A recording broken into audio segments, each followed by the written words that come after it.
nous pourrions mettre en perspective tout ce que nous venons de voir appliqué à la vie. Si par exemple nous prenons la thématique homme-femme, une femme a une polarité féminine et une polarité masculine. Un homme a une polarité masculine et une polarité féminine.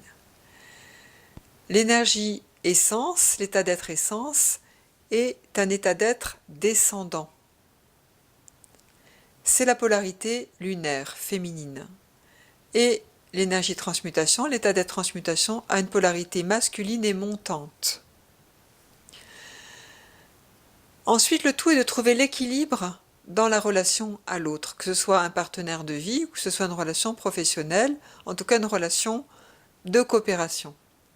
Si par exemple nous prenons dans un couple une femme qui a une caractéristique féminine forte, essence forte, et une énergie de transmutation qui est peu développée, c'est-à-dire qu'elle ne va pas forcément transformer ses densités de vie en puissance d'action et en énergie de transmutation. Mais que par contre, elle va trouver un partenaire qui, lui, n'aura pas beaucoup développé son essence et aura besoin de l'essence de sa partenaire pour transformer des densités en puissance d'action. Donc la femme va vivre par correspondance quelque part l'action, et l'homme sera bien content de trouver l'essence chez elle, et la femme sera bien contente d'avoir un homme qui agit un peu plus pour elle. Si maintenant on est sur une femme qui est solaire, ça va être l'inverse. Si on est sur un homme qui est lunaire, on va trouver son pendant de l'autre côté, et si on a un homme qui est solaire, on va trouver un équilibre de l'autre côté aussi. Si tous ces partenaires-là sont dans la reconnaissance de ce que l'autre apporte, on va dans une synergie positive. Mais si la non-reconnaissance est là, alors on va dans une synergie descendante. Donc, bien sûr qu'on pourrait dire que l'objectif de tout ça, c'est qu'un homme d'une part et une femme d'autre part arrivent à être équilibrés dans leur essence et transmutation et soient autonomes. C'est le cas idéal. Plus je suis autonome dans mon énergie indépendante, plus je vais rentrer en interdépendance avec mon partenaire. Et on peut penser que l'interdépendance, va permettre de cheminer en conscience, dans la tolérance, dans le respect de l'autre, de son cheminement et dans le temps. Une autre perspective, ça va être les métiers. Cette immense perspective au niveau du cycle de la vie, on a vu comment un enfant, un adolescent, un préadolescent, un adolescent et un préadulte allaient petit à petit cheminer avec ces états d'être, être pour devenir des humains à part entière dans leur vie, dans leurs choix de vie, dans leurs axes de vie. Et bien sûr qu'on ne pourrait pas imaginer qu'une infirmière, une aide-soignante, un médecin, une assistante sociale ne puisse pas être porteur du don de soi, du service, de l'amour, ou d'une autre forme d'énergie qui serait donc le discernement pour savoir discerner ce qui est juste, de remettre les choses en place. Voilà. On ne pourrait pas imaginer qu'un juge d'instruction, un juge tout court, un avocat, les personnes qui sont dans la justesse, dans la justice, n'est pas la justesse à minima et la compassion comme énergie, afin que pour les premiers, les assistants sociaux médecins, les patients qui viennent les voir puissent repartir avec des pistes intérieures d'amour, de guérison, et que les personnes qui viennent voir les juges, les avocats, repartent avec une rectitude intérieure en énergie.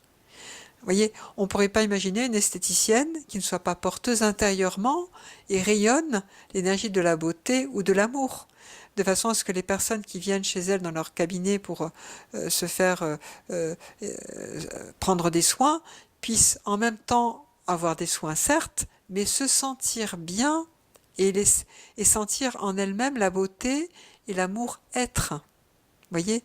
Donc chaque métier peut être accompagné d'une énergie essence, d'un état d'être qui va faire que un métier dans cette humanité terrestre va être porté par un état d'être, ce qui va faire de nous des êtres humains à part entière.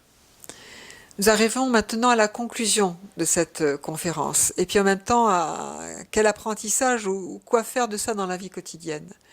Donc on a vu, j'espère vous avoir convaincu via cette étude qu'il nous faut éduquer l'énergie d'être. Soyez, rayonnez le plus souvent possible. Sentez-vous porteur, créateur d'une énergie d'être. Alors comment faire par exemple? Eh bien, le travail qui a été fait par Anna dans l'avant-sommet est extraordinaire de cette façon. Je vais lancer une recherche d'action citoyenne sur les sciences de l'être qui va nous aider aussi à accomplir cela. Mais quelque chose de très simple que l'on pourrait faire aussi, c'est choisissez un règne en éléments. Par exemple, choisissez l'eau. Et à chaque fois que vous buvez de l'eau, transmettez votre énergie essence. C'est-à-dire que choisissez à un moment donné une énergie qui est juste pour vous, qui est belle pour vous, la joie par exemple. Et quand vous versez de l'eau dans un verre, envoyez de la joie à l'eau et buvez l'eau. Ça va faire du bien à votre cœur qui va être rempli de joie d'une part. Et choisissez pour la planète de faire quelque chose pour l'eau concrètement une fois par an par exemple. J'ai développé ce qu'on appelle la charte des droits et des devoirs de la planète et de son écosystème, qui est un engagement à soi-même et à la planète. Cet engagement peut être aussi vis-à-vis des animaux. Vous êtes dans la joie, c'est votre essence, transmettez la joie à un animal une fois par jour. Définissez, mettez votre montre avec un bip-bip, 3 fois par jour par exemple, et à chaque fois que vous avez le bip-bip, rayonnez votre énergie essence. Soyez là, créez-la, transmettez-la à votre environnement. Si vous êtes en train d'écrire un mail, un bip seulement, n'arrêtez pas votre email. Soyez et envoyez. Et prenez un règne ou un élément et profitez de cette occasion pour transmettre cela. Cela pourrait nous permettre petit à petit de nous réconcilier avec la planète, cette magnifique planète bleue qui est là, tout simplement, et qui attend que notre être soit humain. Que notre être et que notre humanité soient ensemble et agissent ensemble pour régénérer nos dimensions de l'être et régénérer celle de notre magnifique planète bleue. Si le fruit de cette recherche vous a touché, si vous vous êtes vraiment senti en empathie avec ce qui a été partagé ce soir, alors je vous invite vivement d'être humain, de pratiquer, de vous entraîner dans votre espace d'être, de vous entraîner à être le plus possible, à rayonner le plus possible. Si vous souhaitez aller plus loin dans cette recherche, vous savez qu'il y a une recherche Action citoyenne au mois de mai, vous pouvez vous inscrire sur notre site internet. Si vous souhaitez être un peu plus accompagné dans cette démarche, j'organise un séminaire Essence Transmutation Unité qui va se dérouler à Paris dans le 6e arrondissement fin mai. Si vous souhaitez participer de temps en temps à quelque chose, je fais des soirées à Paris également.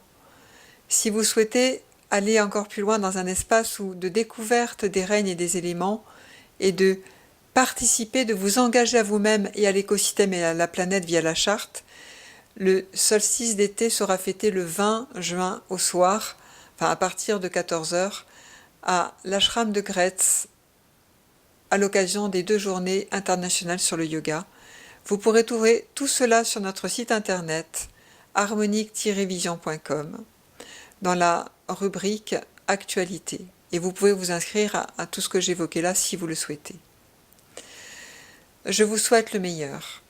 Je vous souhaite d'être ce que vous êtes venu être sur cette planète, d'être des êtres humains. Et que ce que vous êtes rejaillisse tant bien sur votre famille, votre environnement, votre métier, afin qu'il régénère l'écosystème de la planète et qu'il vous régénère. Je vous souhaite d'être heureux.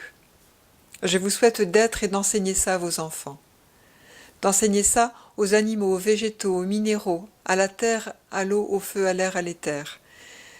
Je vous souhaite de transmettre tout cela à tout votre environnement et d'être tout simplement. Merci. Au plaisir de se rencontrer dans d'autres espaces, par la pensée ou dans la vie.